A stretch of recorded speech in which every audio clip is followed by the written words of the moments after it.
Nazir 7 September का 21 September ताईं बिजली चोरन ऐं डिफॉल्टरन खिलाफ़ कार्रवाई कई वई, जंहिंजी रिपोर्ट हेस्को पधरी करे छॾी आहे। उन हवाले सां वधीक तफ़सील ॿुधाइण लाइ टेलीफोन लाइन ते मौजूद आहे SS न्यूज़ हैदराबाद जो ब्यूरो चीफ साकिब कुबर।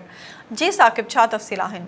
के ॿुधाईंदो त वफ़ाक़ी हुकूमत पारां जेको आहिनि बिजली चोरनि ऐं बाक़ीदारनि ख़िलाफ़ जेको आहे कार्रवाइनि जो जेको हिदायतुनि खां पोइ हेस्को रीजन में जेके कार्रवाई जेके आहिनि उहे जारी आहिनि।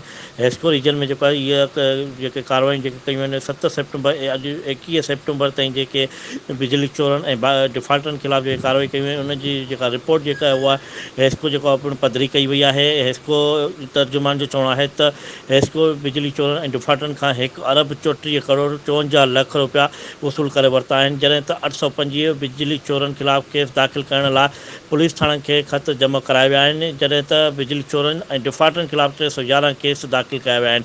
इन खां अलावा हिन जो इहो बि चवणु हो त 31 बिजली चोर जेके आहिनि असां उहे गिरफ़्तार कया आहिनि। हेस्को जे इलाइक़े में बिजली चोरनि ख़िलाफ़ कार्रवाई दौरान 556 ट्रांसफार्मर पिणु कटे छॾिया विया आहिनि।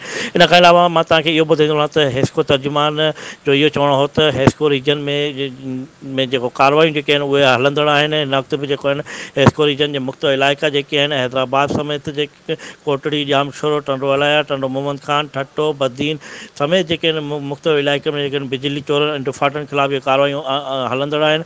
ऐं केतिरनि ई इलाइक़नि में जेके आहिनि गैर क़ानूनी कनेक्शन पिणु काटिया विया आहिनि। जेके बिजली चोर हुआ उन्हनि जी बिजली पिणु कटी वई आहे, उन ते जुर्माना हया विया आहिनि। ऐं जेके आहिनि हिन जो इहो चवणु आहे त इहो चवणु आहे त बिजली चोरी जेके कंदड़ आहिनि सार्फ़िन आहिनि उन्हनि खे इहा ई गुज़ारिश आहे त हू पंहिंजी बिजली जेका आहे क़ानूनी तरीक़े सां उहा इस्तेमालु कनि, कनेक्शन वठी, त जीअं जेके आहिनि बिजली जो जेको आहे उहो बिजली चोरी जो ख़ात्मो थी सघे। जी।